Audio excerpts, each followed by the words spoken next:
Welcome to Sister Wives. This is our rewatch. We are on season 3, episode 6, The Wives Diet Woes, which is very fitting because they go to the gym.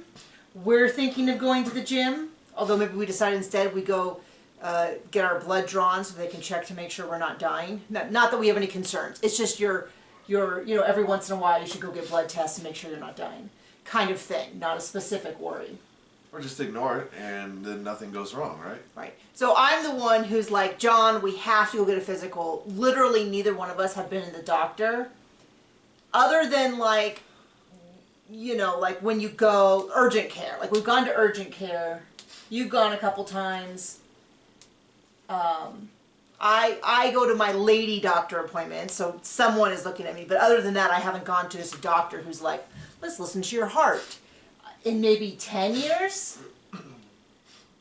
8 years, I think after my first miscarriage, I had to go see a doctor they wanted me to see a doctor for some reason. I mean, I think of many reasons they wanted me to see a doctor, but specifically a general practitioner.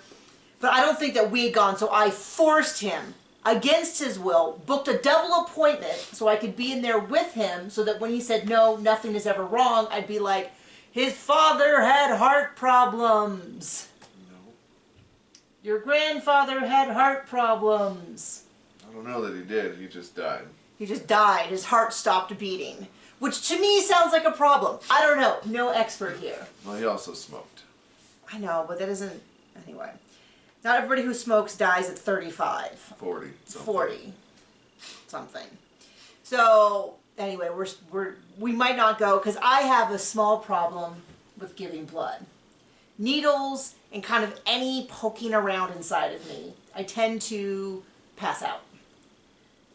This happens, I've had this happen after almost every surgery I've ever had. I pass out. I've had a terrible reaction at the LASIK surgery, which I think we told that story recently. Yeah. I've passed out, and every time I think I'm over it, the first time I passed out ever was in 7th grade. We ran for gym and I passed out standing up and the teacher caught me and was like, oh my gosh. And then a few months later, after I switched schools, I passed out at school, face first hit the ground, had this huge bump. I still have not that you would, but if a doctor runs their hand over my face, you can still feel a little bit of scar tissue. It's gone away significantly over the years. But I had a bump here, got 2 black eyes, had this big scrape. Luckily I didn't break my nose. Gee, you sound fun. And then it just kind of has kept going. Shots, IVs, surgery of any kind really gets me. After my first D&C for a miscarriage, my blood pressure just kept dropping. And the alarm would go off, and the nurse would come in and be like, how you feeling? I'm like, I feel fine. And she'd be like, okay, and she'd adjust it. And then I would drop again, and she'd be like, how are you? And I'm like, oh, I'm just sleepy. And it would, like, do again. And finally, it, like, what did you say it was? It was, like, 32? It got to under 30, you know. I called the nurse, and they're like, oh, okay. Yeah, it's like, she's not doing so well. If we give her something, then you're going to have to stay here longer. I was like, we're in flippin' Denver, like, 8 hours away from where we live. No, this was in Steamboat. Oh, was it? Yeah. Anyway, no. Like, as opposed to it just going all the way down? Like right, like we have 2, like, I don't know. Then I could get home on time without my wife. So yeah, so they gave me extra stuff for me to stay longer. Because to me, I just felt sleepy. To me, I just kept being like, oh, I'm just going to rest my eyes. And I was actually not having enough oxygen to my brain. But after that, the nurse says, you have a really strong vagal response. I don't fully understand all of that because my mom has always assured me that I'm just a scaredy cat. With the worst feet the doctor's ever seen. Right. So 20. my mom is just like, you're just a scaredy cat. You just got to get over your fear of needles. But then the nurse said, no, it's not really a fear. It's like your body at a biological level reacts to certain things and just like, you know. So anyway, after that, I started telling doctors, like, I have this really strong vagal response, and I haven't had a problem since. Since then, like, I wake up from surgeries fine. I've had several since then. I seem to be fine. But I passed out multiple times, and sometimes I'll get through the shot. One of the last times this happened was when I was in my 20s, and I got the HPV vaccine, and I was fine. I was like, hey, I'm not great with needles. I'm like, I'm not going to look, you know, all that. And they're like, okay, you know. And I got up, I was at the window to check out, and I remember I must have made some sound because I remember the lady who was, the nurse who was checking me out was checking in someone else. You know how they have I don't know if all of them have it, but the one I was at had it where like she could turn and face the waiting room, and she could turn and face the hallway that went from the waiting room and check you out. And so I was waiting to check out because this woman came in and was like, well, my mother, blah, blah, blah, blah, blah. I remember all that, and then I remember her like all of a sudden going whoosh, and like turning to face me. So I think I must have made a sound because I have this vague sense I might have gone, oh, or something like that. Because I remember her like whipping around to face me. And then the next thing I remember is I'm on the ground. If you haven't passed out, there's this really strong, or at least I have this really strong survival instinct to like be like, so I wake up and there's 4 faces like staring at me. They're like hanging over me. And I have no clue where I am, who these people are, what was happening. And I was like, I'm fine, I'm fine, I'm fine, I'm good. And they're like, and then I like slowly recognize that I am, my feet is still in the back part of the office. The door is open and I am laying, my head is in the waiting room. Like I'm half in, half out. And my doctor, the nurse, 2 more nurses, I don't know, are staring at me. And they made my mom come pick me up, and she was like really bent out of shape about it because we had fought that morning and I hadn't eaten. And so that was back when I still thought it was just like, and they even sent me to a neurologist who was like, well, we could do this test, but I think you just have low blood pressure. And so he just gave me a prescription for a pickle a day. A pickle a day keeps the fainting away. Now that I'm older, I actually think it might be something a little bit different, but they decided it wasn't a seizure. It wasn't some seizure event. But just every once in a while I pass out. I passed out a couple times this last year. I remember I fell in the bathroom and hit my head in the corner of the shower. Yeah, that was super fun. And I was holding. And then you fell down the stairs? Did I fall down the stairs? Oh, no, I didn't fall down the stairs. I don't know what joke you're making, but no, I had this like heavy thing of my water, and I remember falling and it hit the ground, and it woke you up, right? Yeah. When it woke you up, you were in the living room? I don't know, but I heard it and I was like, what in the world? So I ran in there. And I had a little scab in the back of my head from where I hit the corner. Our shower comes out and is like, it's like a half wall, and then the door, and I hit like the corner of that. It wasn't terribly sharp. No, I'm fine. Yeah, I was. And you're like, what are you doing? Why did you drop that? Or something like that. You were like really... I didn't understand what was going on. And he was really, really upset, but he didn't know enough to know why he's upset. So he's like, why did you throw it? Or what was it? So, what are we throwing around in here? What do you think? So anyway, still not the bait. So anyway, my point being that if we go to the place to have blood drawn, it might be the end of my day. That might be all I do today, because it might derail. And frankly, I'm really good. I always warn them. I say I'm not great with needles. I pass out. I won't be looking. I'm going to probably babble. And they're like, do whatever you need to. That's fine. I've had great experiences with people. Well, except one time I got a SPECT scan. So we were with Dr. Amen. Right, this book right here. Change Your Brain, Change Your Life by Dr. G. Amen, Daniel G. Amen. He's big on like TikTok now and stuff, but he's been a family doctor for a while. They do SPECT scans, they look at brain activity, and they diagnose things like ADHD and different anxiety and different things based on brain activity. And in order to do it, you have to get an IV, the world's tiny little baby IV. They give you stuff. Radioactive glucose. I have to look it up. They give you something that they can test with the SPECT scan. I think it's glucose, and it goes to your brain, and they look to see where it's being absorbed, what areas of the brain, and how much of it comparatively. Anyway, when I passed out from that, I could feel I was passing out, so I put my head between my legs, and I grabbed onto the chair legs, and then passed out. And he was like, "Why are you?" That wasn't Dr. Amen. It was the clinician who did this. And he was like, "Why are you goofing off? Quit goofing off. Quit playing around." And my mom's like, "Oh, she's passed out." And he's like, "Well, I don't think..." He got really...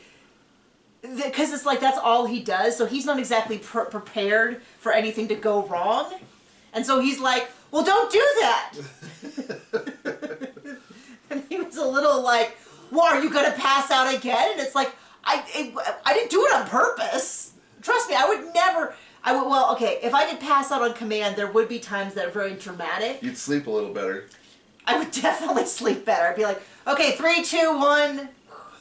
Have you ever seen me pass out? Have I ever passed out in front of you? I guess in the hospital bed after the miscarriage surgery.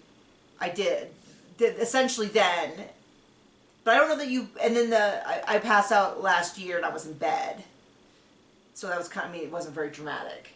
Because you were like, well, if you're going to pass out again, if you start feeling like you're going to feel like that again, get into bed. Like, get down the ground. Don't just stand there. With a glass in your hand. In a room full of the sharp corners. Sharp corners, glass, tile. Like, go where the carpeting is or near the bed. Like, at least, even the hardwood floor would have been softer than landing on the corner of a tiled surface. Anyway, sorry, we got distracted, so I guess I'll just mark down that 11 minutes in the actual episode starts. But much like us going to the gym, they decided that they're going to go to the gym. It's called the Wives Diet Woes.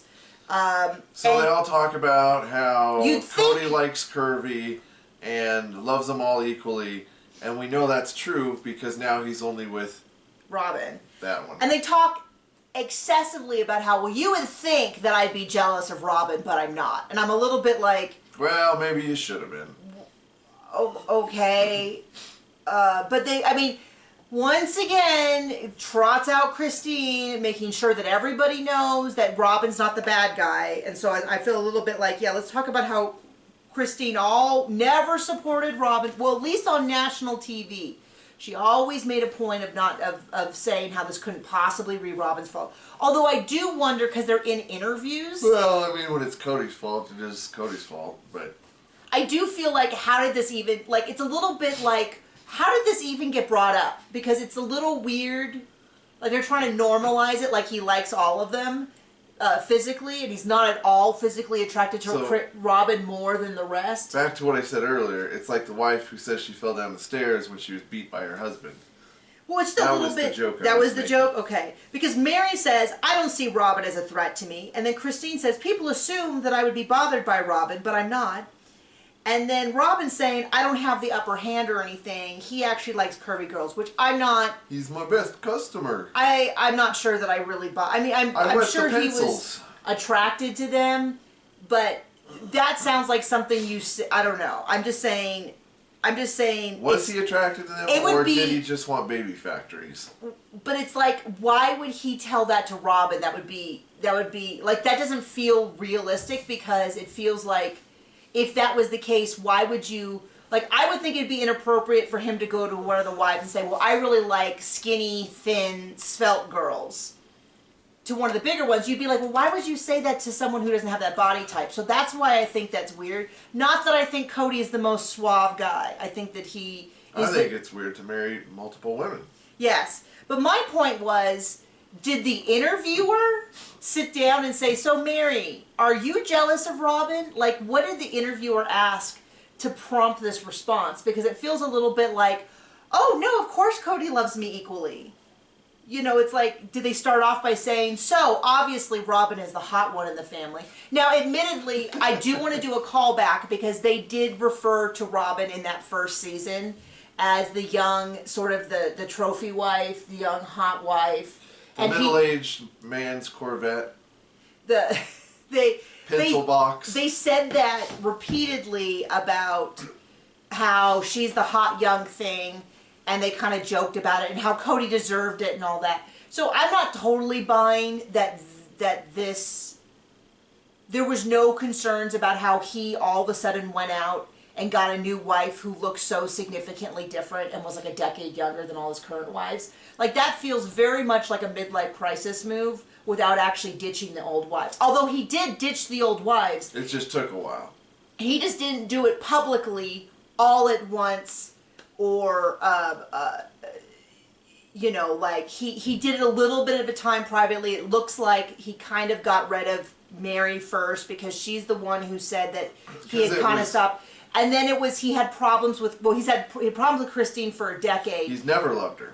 But he's slowly off of her. It sounds like he distanced himself from Janelle, but Janelle didn't care about the distance. And it was only when, I think the real wake-up call to Janelle was when she went to ask for this money to pay off Coyote Pass. And now there's no money. When I'm guessing there was like $400,000 in there. And they had the $400,000 when it was buying Robin a house, but when it was paying off the property, it hopefully we'll find out from a forensic accountant in the next season. From what I heard, if you're watching this somewhat live, from what I've heard, and I haven't done any investigating because I don't know how to do it in a reputable way. Because we're not investigators. Because we're not insurance, is that Coyote Pass has now been paid off. I wonder if that is, I mean, I hope we hear something about it in a season within my lifetime. I mean, you know, I'm trying to branch out of just Sister Wives because this show can't go on forever. But the only thing people want to talk about with me is Sister Wives. They're all, there are no Sister Wives anymore. There are no Sister Wives. Although it would be freaking hilarious if Janelle... If all the other wives got the spin-off shows and the pencil box just got put away in the drawer. Well, she doesn't want to share anything other than talking bad about Christine, Janelle, and Mary. And the kids. And the kids. And their children. Or talking about how Cody is so put upon. She doesn't really ever talk about herself. Like they had 2 episodes last year. She was barely in it last season. They did the door-to-door trick-or-treating, and they did the kids coming home from school. Oh, don't forget about the 2 episodes of Tell Nothing. Well, Tell Nothing, she didn't say anything about herself. She didn't say, I mean, nothing was said that was interesting. She talked about Cody, but it was all from the point of view of how poor Cody. How he has done so much and been so and that's about it. I mean, we don't know anything about her hopes and dreams, at least with the stupid My Sister Wives Closet. She had to talk about herself some, but she is just a wonderful deflector. She never has to talk about herself or her feelings other than how stuff has been taken from her by others. But like how they screwed up her family. But like Janelle and Christine talk about, things that they could have done differently or this or that. And I feel like tell me how you feel. Excuse me for saying this, but I have to say that even Cody Brown has more self-awareness and talks occasionally honestly about himself than Robin does. I know. I can't believe I'm saying this. But that's how I feel. Is I don't know nothing about Robin's inner life except that she feels that she is unfairly persecuted by the rest of the family, and Cody's unfairly persecuted. But other than that, I mean, I've had Janelle talk about, she talks about her if Robin is meant to be one of the I would pay her, if she was a housewife, she would be a friend of. She would not be a housewife. I don't like Cody, but he at least talks. Like he at least, and I won't say that he talks honestly. Most of the time. I would say he talks authentically because I do believe that he believes the hype. Yeah. Do you know what I mean? Sure. Like when he says stuff like, yeah, I had to say that because men are screwed over. I don't think that's truth, but I do think that he thinks it's truth. And I think it is his, to use a phrase that people hate, his truth.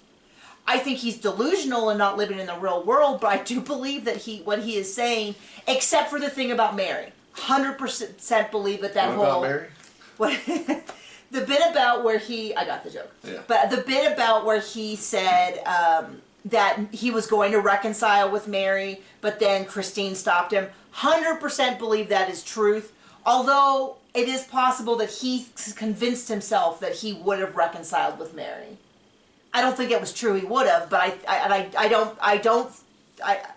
I mean, maybe he was going to, and Krim and Christine had some unrelated fight, and he convinced himself. But there was not a moment we ever saw him, according to his timeline, that looked like he was going to take Mary back. Like maybe once for 5 minutes in the car, he convinced himself. He let her on anytime it was convenient and wanted something. Yes. And it looked good for the show, and it pumped up I'm sure it hugely pumped up his ego. That he had no feelings whatsoever about this person that he used to love. And and now he's saying he never loved her and it was all a huge mistake and it was always awful from the beginning. Well, plenty of people have rewritten history once it's convenient for them. The victors get to do that. Quite often the victors do, yes. So we're going through this incredibly slow. I guess it's just one of those days. I apologize to those of you who actually want to talk about the show. They all go to the show. Mary's been going to this gym for a while. It's in a strip mall, which kind of makes me laugh, but it's also such a... Vegas thing. Well, it's not just... Maybe it's a Southwest thing, like... Or West thing, because it's like... I would see that in Colorado... we see that... We have one here, too, right by the UPS store. We have one... Back when we lived in California, there was a right next to my grocery store was one between the Taekwondo. So, but it was just kind of funny because I was picturing a gym, and then when I saw it, I was like, oh, strip mall gym. But it's also not that unusual, so I'm a little bit like, don't be judgy. We meet Bill, who is, at least in this, I think at some point he gets replaced, but in this one we meet them all. They all get weighed publicly. And I kind of feel a little bit like, I wonder whose idea that was, because it certainly wasn't Janelle's. Janelle talks extremely honestly about her feelings about her weight, that she wishes she was thinner because of the prejudice and stereotypes that she experiences being a larger body. She doesn't go on and on. That's all she says about it. She talks about how nobody, not even Cody, knows her weight, and that she's really... This is a huge insecurity to her, that she has no doubt that she's a good employee, that she is clever, that she is like a good friend, or whatever else she says, but that she definitely, her appearance is a huge, you know, which makes me even happier that I made a TikTok that I still get comments on to this day, where I talk about how I think I thought she's beautiful. I think she's really, really beautiful. Especially in this last season. Especially... The screenshot that I used for that TikTok, and it is on this channel too, on the YouTube channel, somewhere. Well, I mean, it's pretty easy to look good when Cody and Robin act so ugly. Well, what was funny was the screenshot I took that I used for that picture was when she was telling Cody off. And the wind was sweeping back her eyes, her skin was glowing, she had just the perfect amount of like flush to her face that made her look alive, her blue eyes were shimmering, and it was from the scene where she was like yelling at him. And I was like, I have never seen Janelle look so radiant as she tells Cody where he can stick it. And truthfully, a lot of her recent pictures, just she's a very lovely lady. And if she wants to one day remarry, I wish her the best. But they all get on there. I'm not going to repeat their weight because I feel like it was kind of a gauche to do it in the first place. It felt a little bit like. I mean, hey, they're getting paid for it, so whatever. They're getting paid for it, yeah. I mean, on one hand, I go, it's a little gauche, and the other part of me goes, yeah, and they made like $500,000 each year doing this, so, you know, dance, monkey dance, you know, kind of a little bit of that. But they all have their weights. Robin was in my opinion, extremely light for being as pregnant as she is. But they all talk about working out. They talk to Bill, you know, like, and Christine's kind of doing her little... You know, she's always kind of a little class clown to kind of keep things light. And she's like, oh, are you going to yell at us? And he's like, well, if you want me to, I can, but it's not inherently a part of my job. And then we get the whole montage where I was talking about how, like, you'd think I was jealous of Robin, but obviously I'm not. Robin doesn't threaten me at all for her weight. And I feel it's a little bit, I mean, part of this is like, they're kind of actors on TV trying to make, you know, but I also kind of feel like, well, they continue this lifestyle, they have to believe certain lies. So then the second sort of, well, I'll just continue this because there was kind of two overlapping storylines that kind of started at different points and they barely overlapped, if that makes sense, which was they go out to eat. Well, okay, I'll introduce. So the second thing's introduced Danielle, who's an Episcopal priest from the Boston area, who lectures in college there on, I'm guessing comparative religions, who reached out to them because she was interested in their lifestyle and is going to come over and meet them. First thing I said is, wow, that looks like Sarah Silverman.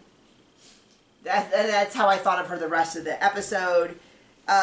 She comes in, her and Cody hug at the doorway, which seemed odd to me because I don't know that I hug men. I haven't met before. Now, admittedly, if someone went in for a hug, I don't know that I've ever denied anyone a hug because I'm too, like, I'm already socially awkward, so, like, not going along with that would feel even more socially awkward. So I think, but I don't go for hugs. I kind of will be like a handshake. Now, I'm not saying I wouldn't it's not like a firm rule of like I'd never hug a man who's not family. I mean, I would. It's just a matter of I wouldn't. Well, like if I saw some of my old college, my archery friends. Just kidding. Okay, but I don't know that I would do that on the first meeting with a man that I wasn't. So, but I'm not saying inappropriate. Like this is not a judgment. This is not. I'm not saying like that was. Maybe you could over-explain it a little more. It just stuck out to me as like, would I? And the older I get, the less of a hugger I've become. Because I just am like, I don't need it. It's good. I'm good. She's slowly turning green in her back and becoming the Grinch. Oh, I was like a dinosaur? Are dinosaurs? I guess T-Rexes aren't known for their hugs. Is that where you were going with that? No, I don't mind hugs. It's fine. I just make sure we talk about it more. Definitely don't move on. Oh, okay. So anyway, they talk. She kind of asks them. And then they go out to dinner. They go out to a Chinese place, and Robin is dry heaving all over the place. I have to say, super fun to eat with people like that. I know. And they do make a point of saying it was not the restaurant. There was nothing wrong with the restaurant. It was just Robin being weird. And they're like, well, you know, she's pregnant. And she's like, well, I'm like this anyway. It seems like that was. I heard that once, and I feel like we never heard that again, that she is so naturally skinny because of her terrible eating habits. Well, season 17... I'll say this, which is like all of us. She looks like how she talked about the rest of the wives in season 1 or 2 or whatever the heck. Yeah, well, that was the big thing in season 17 when she was like, oh, can we say, this is a great point. Which is, in season 17, she said, I saw Cody loving these women even though they were overweight. Is that what she said? How did she say? Yeah, something like that. So let's compare that to season 3 where they say, oh, Cody likes the women a little bit bigger. I'm actually too skinny for him. And I should have made that point in the beginning, which is that is why I should not have bought that he liked bigger, curvier women, is because in season 17 she outed him as loving them despite that. Well, her words. I mean, at this point he does because he still loves Robin, and like many of us, if you watch my season 5 to right now, this is right on track. Time and children and pregnancies have come to me as well. What's this? I don't know, just a stupid. Blocked. Are you sure? Yep. Oh, okay, that's from... Sorry, just making sure it's not... John does not... In this household, I'm in charge of all text messages, all emails, because John does not read his email, he does not read his text messages. I'll be like, so, did we get a text, you know... So now I put down my phone number for him, for most places, and I put my email address down for him. I just ignore everything anyway. He ignores everything, so I've got to be the one, because somebody's scared of the doctor and the dentist. So, you're not going to fight me on that? Did you even hear what I said? I heard. I'm just ignoring. Okay. So they go to dinner, and they all talk about how they were careful to pick out different kinds of food, and they got a salad, and they got, you know, this and that. And of course, Captain Picky over there is getting a huge plate of what looked to me to be Mongolian barbecue, where you pick it up. I love Mongolian barbecue. But it was kind of a weird thing because they made this big thing about how she can barely eat anything. And I would expect her to be the one who got the little salad. And instead she got the big plate of Mongolian barbecue, which looked delicious. I would absolutely eat, though maybe not on camera because she's over there like with food spilling out of her mouth. So, but they made a big deal about how she can barely eat anything. I was like, well, it looks like she figured out something to eat. So they sit down and Danielle talks to them about, you know, most times when we hear about polygamy, we think about these groups, I don't remember her exact wording, but you consider yourself part of the same faith tradition. And what was weird to me is that Cody's... Like living in, what did she say? Communes? Compounds. And compounds. It's like, they live in different houses in Vegas, like... I don't know. It's a fair question, though. She says, do you consider yourself part of the same faith? Like, are you the same religion as these people? Which was funny to me because he didn't, his first word out of his mouth was not no.